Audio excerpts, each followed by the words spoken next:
दो साथी लुटेरे चढ़े पुलिस के हत्थे। मुखबिर की सूचना पर हुई दोनों की गिरफ्तारी। सुफियान और आदिल को किया गया गिरफ्तार। 4 चैन, 7,300 रुपए, एक मोटरसाइकिल बरामद। लूट की 7 घटनाओं का हुआ खुलासा। अभियुक्त सुफियान पर बाराबंकी और लखनऊ में दर्ज है 25 मुकदमे।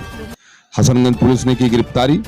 डीसीपी नॉर्थ कासिम आब्दी ने प्रेस वार्ता के दौरान बताया कि अभियुक्त सुफियान पर बाराबंकी और लखनऊ में दर्ज है 25 मुकदमे।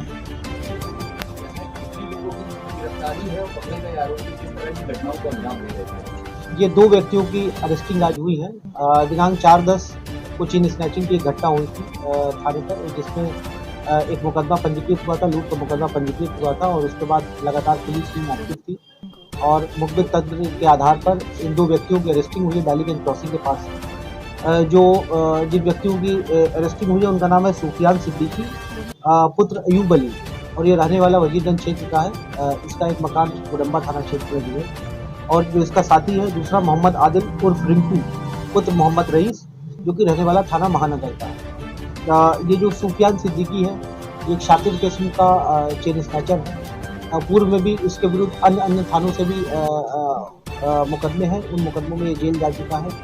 11 मुकदमे जो अभी तक हमें इसके बारे में पता है, 11 चेन स्नैचिंग के मुकदमे थे, जिसमें ये पहले भी जेल गए, लगभग 2 साल ये जेल में रहा है और अभी होली के बाद ये जेल से बाहर निकला और लगातार फिर ये घटनाओं को अंजाम देने लगा।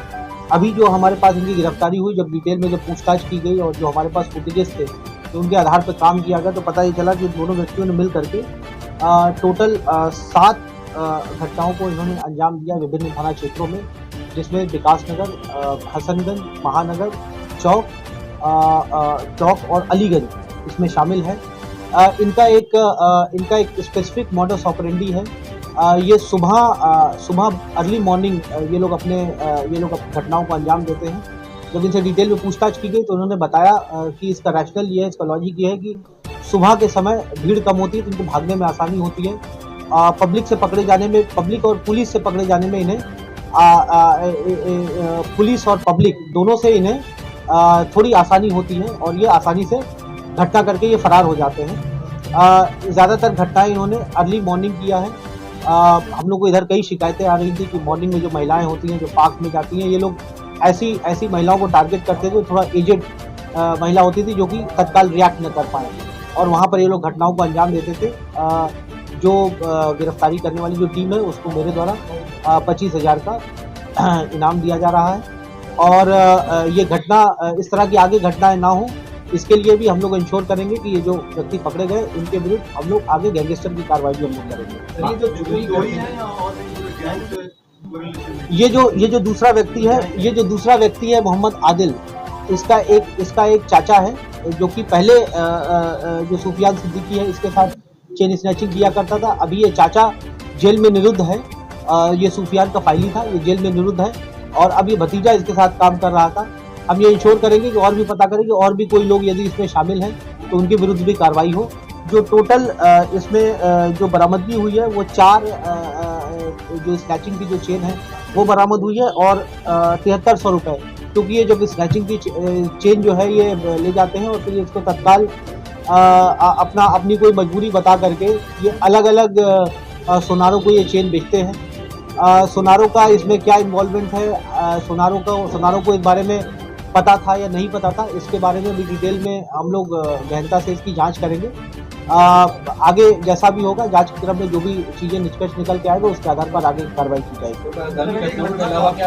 इस तरह की घटनाओं को अंजाम दे रहे हैं जो अभी तक हमें पता चला है, जो कि ये दोनों रहने वाले लखनऊ के ही हैं और यहीं पर अभी फिलहाल जो इनकी घटनाएं हुई हैं वो हाल फिलहाल लखनऊ में भी है। बाराबंकी का भी साथ जिक्र है। बाराबंकी किस तरह की इन्होंने घटना को अंजाम जैसा मैंने बताया कि बॉर्डरिंग डिस्ट्रिक्ट है, तो ये लोग जैसे लखनऊ ये रहने वाला मैंने बताया, ये सुफियान गुडम्बा में भी इसका एक मकान है और बाराबंकी से इसका बॉर्डर पड़ता है, तो घटनाएं ये लोग वहाँ भी करते हैं। लेकिन जो अभी तक हमें जो जानकारी मिली, ज्यादातर घटनाएं इन्होंने जनपद लखनऊ में ही अंजाम दिया है। अलग अलग सुनारों की दुकान पर अलग अलग सर्राफा मार्केट में जाकर के सामानों को बेचते थे। जैसा मैंने बताया है कि अभी जो उनको जो बेचते थे वो ये मजबूरी बता करके बेचते थे कि मेरी माँ बीमार है, कोई कहता है मेरी बहन बीमार है, और ऐसी अवस्था में बेचते थे जिससे उनको संदेह न हो सके। उनका क्या इन्वॉल्वमेंट है या नहीं है, इसके बारे में आगे की जांच चल रही है। जैसा भी होगा उसके आधार पर कार्रवाई की जाएगी।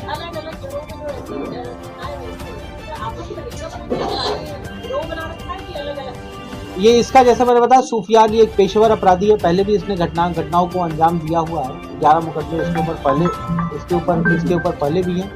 और ये फिर इस तरह की, जैसे ही ये जेल से छूटा, इससे फिर इस तरह की घटनाओं को अंजाम देना शुरू कर दिया। हम लोग ये भी इंश्योर करेंगे कि आने वाले समय में इन लोगों की बेल जो है वो आसानी से ना हो और इनके ऊपर कठोर निरोधात्मक कार्रवाई हो, जिससे कि दोबारा ये पुनः इस तरह की पुनरावृत्ति ना हो।